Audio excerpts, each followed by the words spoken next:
Partie 3. Jusqu'à mes 42 ans, il ne m'arriva rien que de tout à fait ordinaire. Mes parents étaient de riches landlords en Écosse. Nous possédions de grandes fabriques et de grandes fermes. Nous vivions à la manière de la noblesse de notre pays, la plus grande partie de l'année dans nos terres et à Londres pendant la saison. À 18 ans, je fis dans une société la connaissance de mon mari. C'était le second fils de la notoire famille des Eyre, et il avait servi dans l'armée des Indes pendant 6 ans. Nous nous mariâmes sans tarder et nous menions la vie sans souci de notre classe sociale. 3 mois à Londres, 3 mois dans nos terres, et le reste du temps d'hôtel en Italie, en Espagne et en France. Jamais l'ombre la plus légère n'a troublé notre mariage. Les 2 fils qui nous naquirent sont aujourd'hui des hommes faits. J'avais 40 ans lorsque mon mari mourut subitement. Il avait rapporté de ses années passées sous les tropiques une maladie du foie. Je le perdis au bout de 2 atroces semaines. Mon fils aîné avait déjà commencé sa carrière, le plus jeune était au collège. Ainsi, du jour au lendemain, j'étais devenue complètement seule, et cette solitude était pour moi, habituée à une communauté affectueuse, un tourment terrible. Il me paraissait impossible de rester un jour de plus dans la maison déserte, dont chaque objet me rappelait la perte tragique de mon mari bien-aimé. Aussi je résolus de voyager beaucoup pendant les années à venir, tant que mes fils ne seraient pas mariés. Au fond, depuis ce moment-là, je considérais ma vie comme sans but et complètement inutile.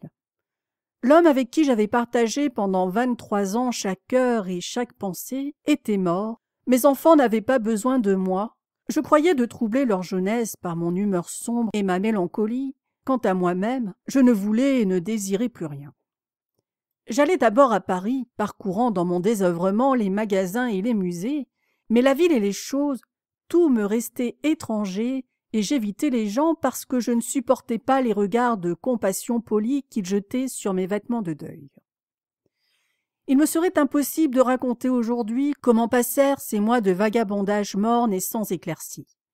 Je sais seulement que me hantait toujours le désir de mourir, mais la force me manquait pour précipiter moi-même cette fin douloureusement désirée. La seconde année de mon veuvage, c'est-à-dire dans la 42e année de ma vie, au cours de cette fuite inavouée devant l'existence, désormais sans intérêt pour moi, et pour essayer de tuer le temps que je m'étais rendu au mois de mars à Monte-Carlo.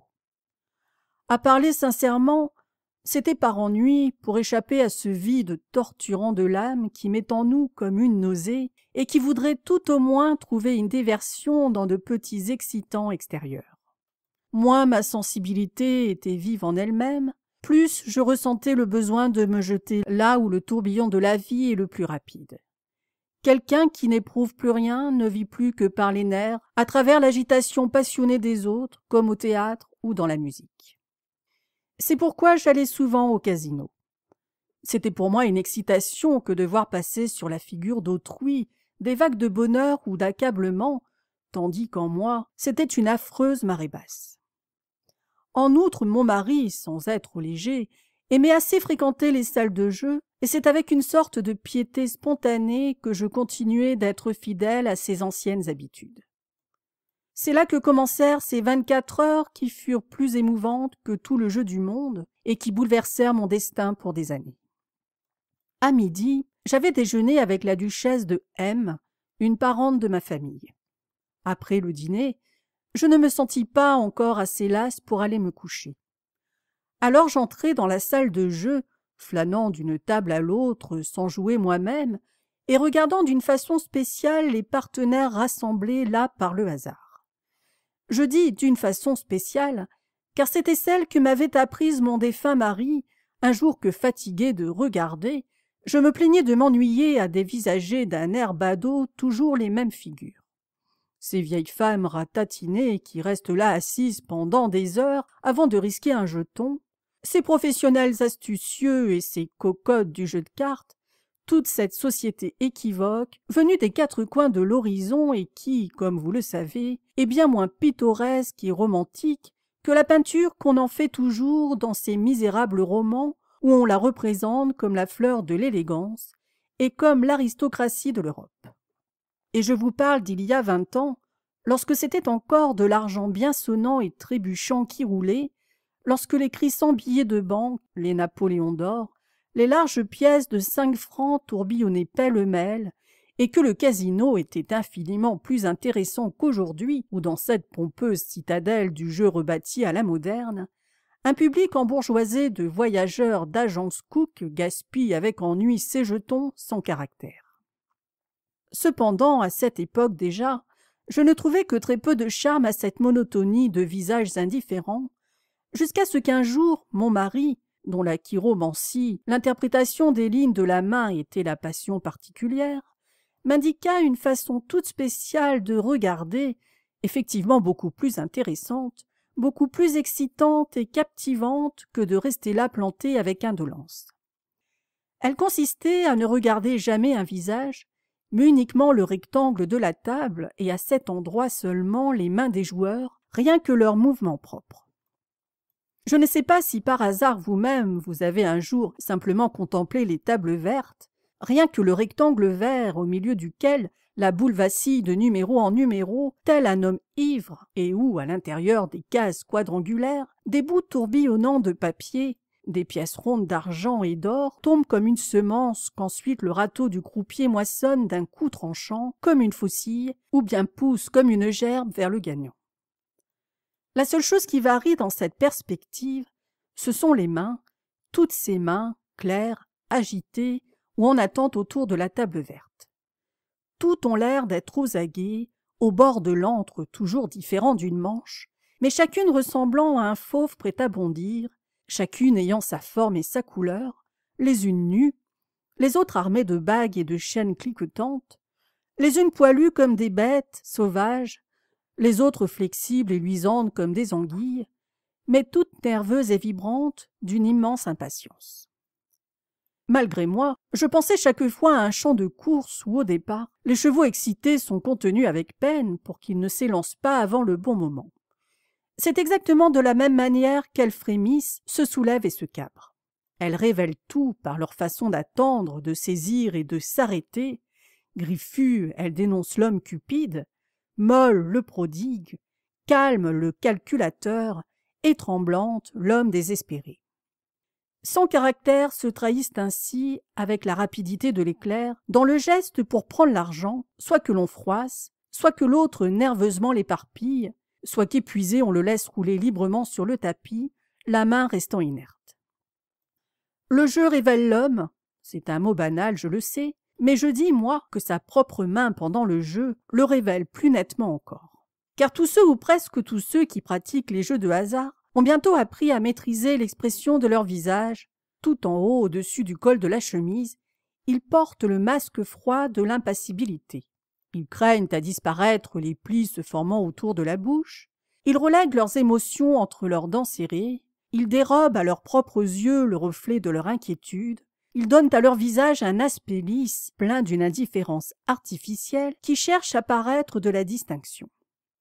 Mais précisément, parce que toute leur attention se concentre convulsivement sur ce travail de dissimulation de ce qu'il y a de plus visible dans leur personne, c'est-à-dire leur figure, ils oublient leurs mains, ils oublient qu'il y a des gens qui observent uniquement ces mains et qui devinent, grâce à elles, tout ce que s'efforce de cacher là-haut la lèvre au pli souriant et les regards feignant l'indifférence.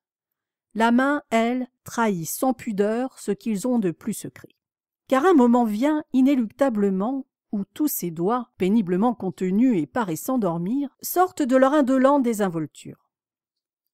À la seconde décisive où la boule de la roulette tombe dans son alvéole et où l'on crie le numéro gagnant, alors, à cette seconde, chacune de ces 100 ou de ces 500 mains fait involontairement un mouvement tout personnel, tout individuel, imposé par l'instinct primitif.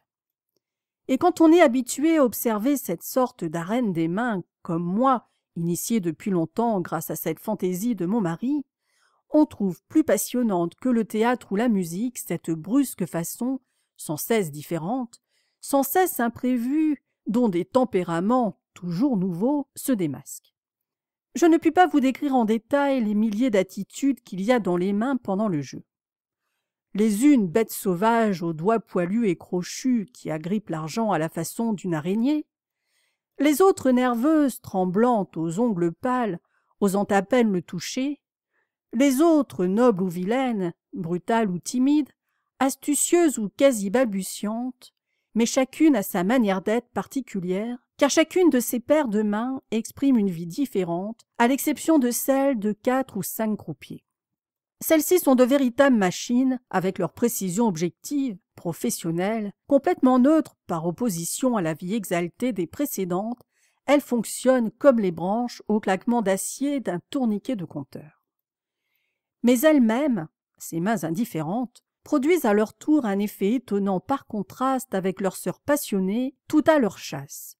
Elles portent, si j'ose dire, un uniforme à part, comme des agents de police, dans la houle et l'exaltation d'un peuple en émeute. Ajoutez à cela l'agrément personnel qu'il y a, au bout de quelques soirs, à être familiarisé avec les multiples habitudes et passions de certaines mains. Après quelques jours, je ne manquai pas de m'être fait parmi elles de nouvelles connaissances, et je les classai, tout comme des êtres humains, en sympathiques et antipathiques.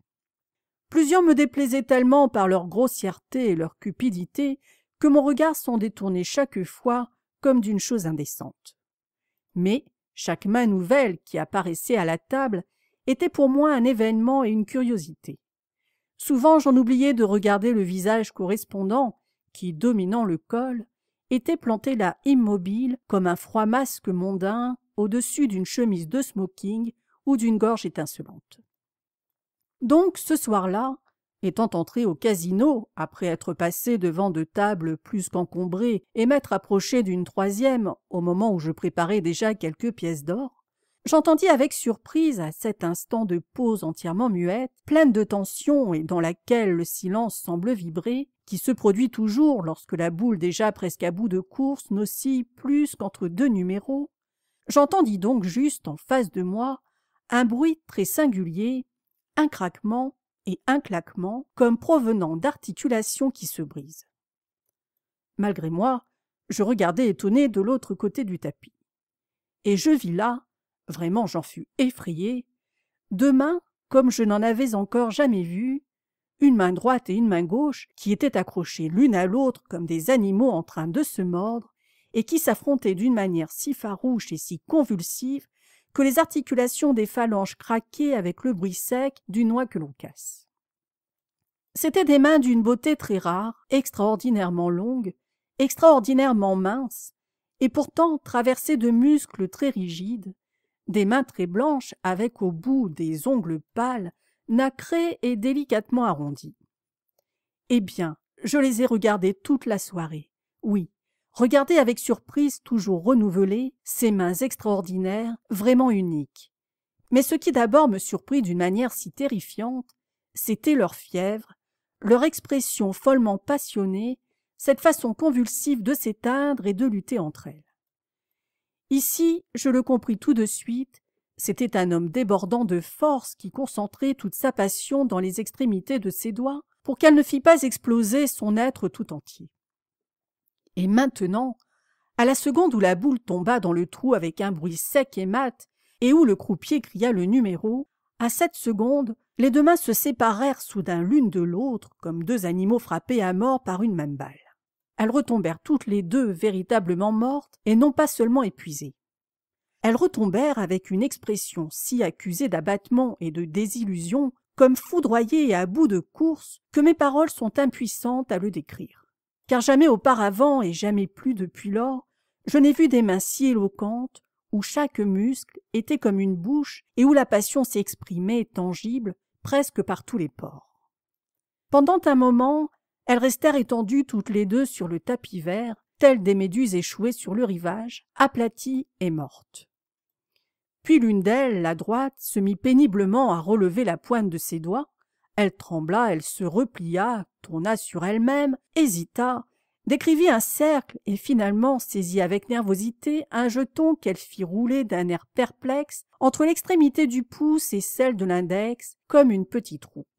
Et soudain cette main s'arqua comme une panthère faisant le gros dos, et elle lança, ou plutôt elle cracha presque le jeton de 100 francs qu'elle tenait, au milieu du carreau noir. Tout de suite, comme sur un signal, l'agitation s'empara aussi de la main gauche qui était restée inerte. Elle se réveilla, glissa, rampa même, pour ainsi dire, vers sa sœur toute tremblante, que son geste semblait avoir fatiguée, et toutes deux étaient maintenant frémissantes, l'une à côté de l'autre. Toutes deux, pareilles à des dents qui, dans le frisson de la fièvre, claquent légèrement l'une contre l'autre, tapotaient la table sans bruit de leur jointure. Non, jamais, jamais encore je n'avais vu des mains ayant une expression si extraordinairement parlante, une forme d'agitation et de tension si spasmodique. Sous cette grande voûte, tout le reste, le murmure qui remplissait les salons, les cris bruyants des croupiers, le va-et-vient des gens et celui de la boule elle-même, qui maintenant, lancée de haut, bondissait comme une possédée dans sa cage ronde au parquet luisant, toute cette multiplicité d'impressions s'enchevêtrant et se succédant pêle-mêle et obsédant les nerfs avec violence, tout cela me paraissait brusquement mort et immobile à côté de ces deux mains frémissantes, haletantes comme essoufflées en attente, grelottantes et frissonnantes, à côté de ces deux mains inouïes qui me fascinaient quasiment et accaparaient toute mon attention. Mais enfin, je ne pus y résister davantage. Il me fallait voir l'homme, voir la figure à qui appartenaient ces mains magiques, et anxieusement, oui, avec une anxiété véritable, car ces mains me faisaient peur, mon regard glissa lentement le long des manches et jusqu'aux épaules étroites. Et de nouveau, j'eus un sursaut de frayeur, car ces figures parlaient la même langue effrénée et fantastiquement surexcitée que les mains. Elle en avait à la fois la même expression d'acharnement terrible et la même beauté délicate et presque féminine. Jamais je n'avais vu un tel visage, pour ainsi dire collé sur la personne, et séparé presque de celle-ci pour vivre d'une vie propre, pour se laisser aller à l'exacerbation la plus complète, et j'avais là une excellente occasion de l'examiner à loisir comme un masque, comme une sorte d'œuvre plastique sans regard. Cet œil dément ne se tournait ni à droite ni à gauche, ne fût-ce que pour une seconde. La pupille rigide et noire était comme une boule de verre sans vie sous les paupières écarquillées. Reflet miroitant de cette autre boule couleur d'acajou qui roulait, qui bondissait follement et insolemment dans la petite cuvette ronde de la roulette. Jamais, il faut que je le répète encore, je n'avais vu un visage si exalté et si fascinant.